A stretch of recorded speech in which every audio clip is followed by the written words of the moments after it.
Greg Barnes, go ahead. Hey, RJ. You were around last year, of course, and we know about Roy Williams' passion for NC State. Can you get a sense of Hubert Davis and kind of how he approaches some of these teams? He made it sound like it's kind of the same with every single team, regardless of the name on the jersey. Yeah, definitely. I think Coach Davis approaches every game the same, no matter the opponent. They're not North Carolina. We're coming at you. So that's like his mindset towards the game, and that's our mindset towards the game. So we know Saturday, previous history with Roy. But going to Saturday, we're just gonna have a mindset of just playing our game. Andrew Jones. Hey, RJ, Coach Williams is being honored tomorrow. I'm just kind of curious. You had 1 year playing for him. It was kind of a different year being COVID.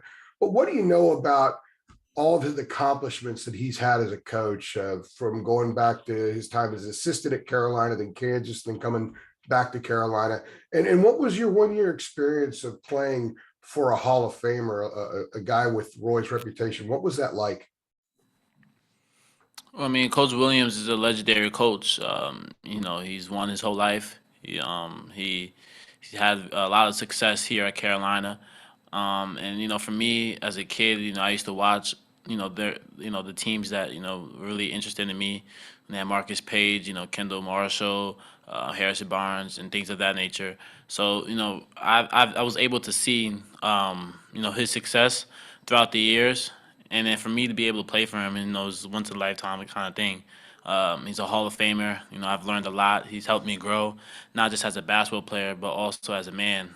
He's given me advice when I needed it, and I just am very thankful, for me to play for him and for him to still be around.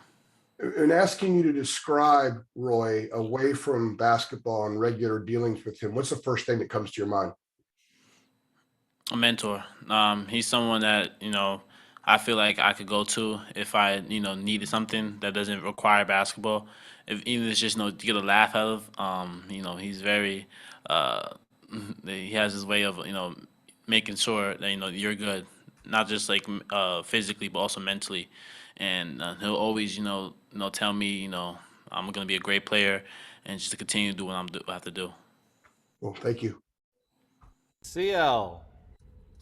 Hey, RJ, I wanted to ask you about your relationship with former teammate AJ Griffin. I was curious if are y'all tight? Like, do y'all still kind of keep up? Have y'all kept up during this season? And when did you first when you first committed to Carolina?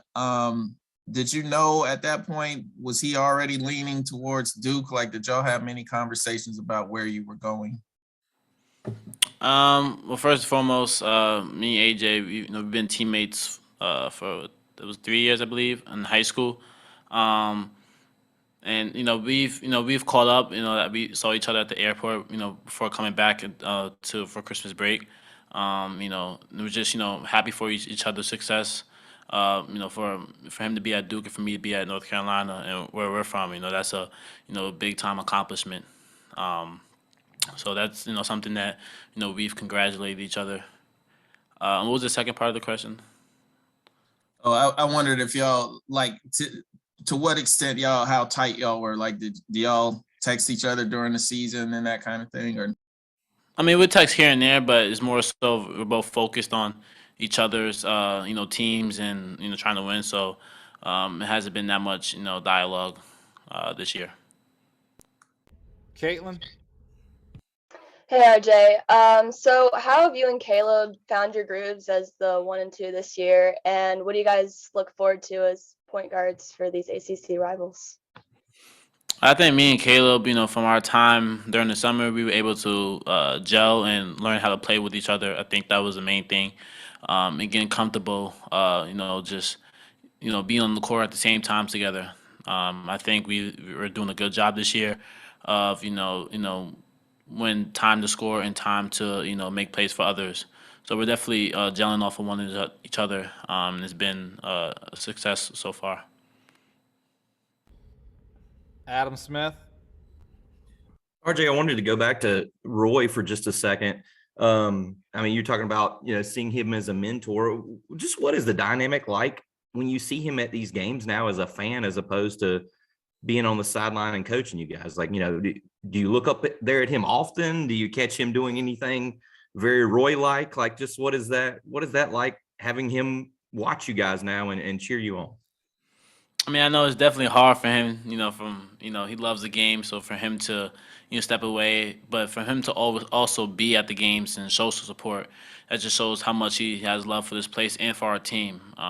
That's something that, I found that's, uh, I'm very grateful for that. For him to, I know it's definitely hard for him to, step away and, not coach anymore, but for him to just be around and, show up to home games and, you see him like throughout the building, it's a great feeling. Do you see him like, even on the road, the people come up asking for photos and stuff like that? It's like the Roy retirement tour. Do you see him doing those things maybe when you're warming up and stuff like that? Not so much, cause I'm warming up. I'm focused on the game, so I really knock out the outside noise of what's going on. I got you. Thank you. Charlie Mickens. Good afternoon, RJ. NC State has a trio of guys that can shoot from the perimeter. How tough is it going to be to defend that?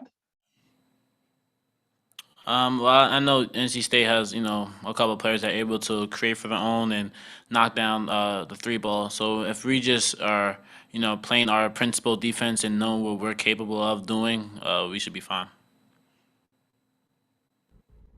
Anybody else for RJ? All right, RJ, thank you very much. Thank you.